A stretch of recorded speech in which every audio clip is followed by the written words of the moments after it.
आना चाहता हूं आपके पास, आपसे जरा समझूं, क्या यहां से आपको दिखाई देता है कि सत्ता पक्ष और विपक्ष, क्योंकि नरेंद्र मोदी और भी यहां पर जो आज बातें कह रहे थे उसमें उन्होंने कहा कि खुली छूट दे रखी है। आज तो ईडी सीबीआई यानी जांच एजेंसियों की बात कर रहे थे, कल किसी और को खुली छूट की बात कहेंगे। वो सतर्क तो रहना होगा इस देश की जनता को खासकर।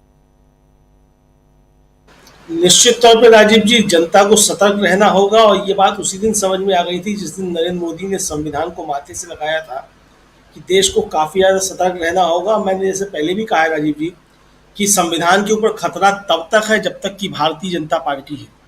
तो भारतीय जनता पार्टी को अगर सीटें कम हो गई हैं या भारतीय जनता पार्टी सत्ता से बाहर हो जाती है, उसके बावजूद संविधान को खतरा जो है वो खत्म नहीं होता है। जब तक भारतीय जनता पार्टी है तब तक इस संविधान को खतरा है।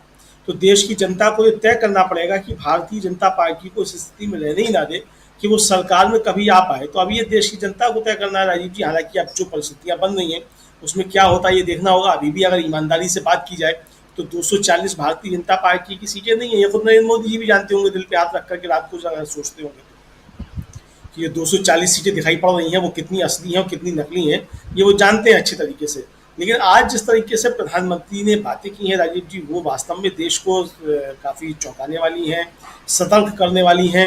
और उनका जो है एक तरह से कहा जाए कि उन्होंने बाकी बाकायदा खुला चैलेंज दे दिया है कि वो ईडी सीबीआई और तमाम एजेंसियों का जमकर दुरुपयोग उसी तरीके से करेंगे जैसे पहले करते रहे हैं। और विपक्ष की बात पे उन्होंने एक तरीके से मोहर लगाई है। विपक्ष लगातार कहता रहा कि वो एजेंसियों का इस्तेमाल जो है अपने विरोधियों के लिए करते हैं।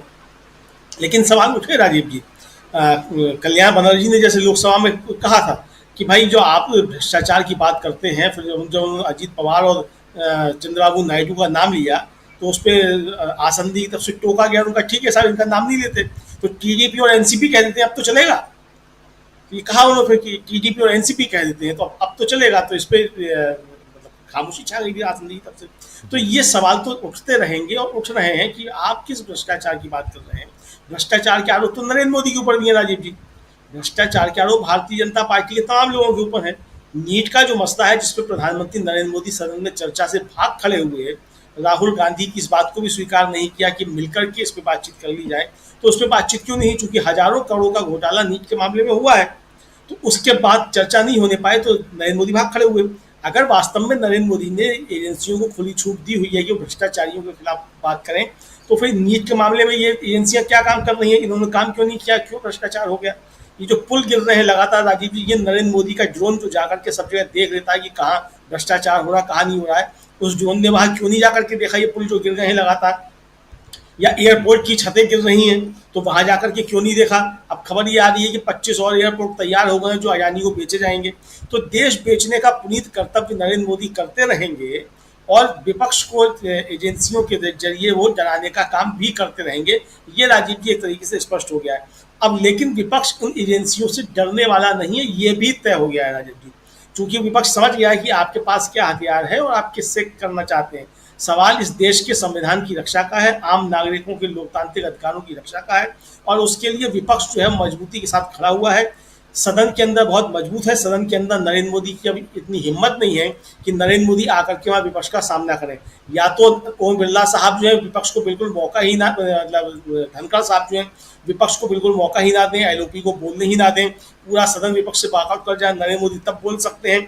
या लोकसभा में ऐसे बोल सकते हैं कि कानों पे जो है वो अपना लगा लें ईयरफोन, और उसके बाद विपक्ष जो है वो लगातार नारे लगाता है कि मणिपुर पे न्याय दो, मणिपुर पे न्याय दो, नीट को न्याय दो, और न्याय की मांग होती है। तो नरेंद्र मोदी समझ गए। तो आगे आने वाले दिनों में राजीव जी लोकसभा और राज्यसभा दोनों के सत्र जो हैं वो छोटे होंगे, कम होंगे। जितनी मजबूरी होगी 6 महीने की बाध्यता है उसके बीच बुलाने की, वो बुलाए जाएंगे। जिन नरेंद्र मोदी की पहले भी लोकसभा में या मतलब सदन में कोई आस्था नहीं थी, आज भी वो आस्था नहीं है, ये अच्छे तरीके से साफ हो गया है। नरेंद्र मोदी सदन में तभी पहुंचे जब उनको जवाब देना था, तो पहुंचे जाकर के। और फिर जैसा कि हमने दिन में भी बताया था कि जो राजीव राय हैं समाजवादी पार्टी के सांसद हैं, उन्होंने कल रात में ट्वीट किया कि जब मनोज तिवारी बोल रहे थे उसके बाद नंबर राजीव राय का था, समाजवादी पार्टी के 25 मिनट का समय था, और उनको मौका ना देकर के तुरंत नरेंद्र मोदी को बोलने के लिए खड़ा कर दिया गया। तो विपक्ष के 25 मिनट खा लिए गए। तो उन्होंने ओम बिरला से सवाल किया है, तो ओम बिरला साहब को इस पर जवाब देने। कुल मिलाकर राजीव जी ये समझ में आ गया है कि जिस तरीके से दोनों सदनों के सभापति जो है वो सदन को संचालित कर रहे हैं, वो बिल्कुल स्वयंसेवकों की तरीके से संचालित कर रहे हैं।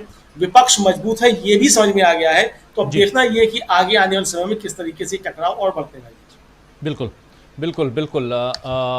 दो बातें, एक तो मैं अपनी टीम को कहूंगा कि वॉल्यूम थोड़ा ठीक रखिए, आवाज़, कई लोग शिकायत करते हैं कि आवाज़, मेरी आवाज़ कम रहती है या किसी और पैनलिस्ट की। दूसरी, आप तमाम साथियों से एक गुजारिश ज़रूर है कि भले वहाँ यानी सदन के अंदर असंसदीय शब्दों को ना एक्सपंज किया जाता हो, लेकिन यहाँ अगर कमेंट बॉक्स में आप असंसदीय, असभ्य भाषा का इस्तेमाल करेंगे तो उसे एक्सपंज कर दूंगा। एक्सपंज मतलब आपको ब्लॉक कर दूंगा। तो ये आपके लिए, जो साथी कमेंट लिखते हैं उनके लिए है ये, कि यहाँ ये अधिकार है कि आपके असभ्य भाषा को हम ब्लॉक करें और ऐसी भाषा लिखने वालों को हम यहाँ अपने चैनल से हाइड कर दें, ताकि आप दोबारा इस पर लिख ही ना पाए, कमेंट ना लिख पाएँ। आप देख जरूर पाएंगे लेकिन कमेंट नहीं लिख पाएंगे। तो ऐसा ना हो, इसकी गुंजाइश बनाए रखिए आप।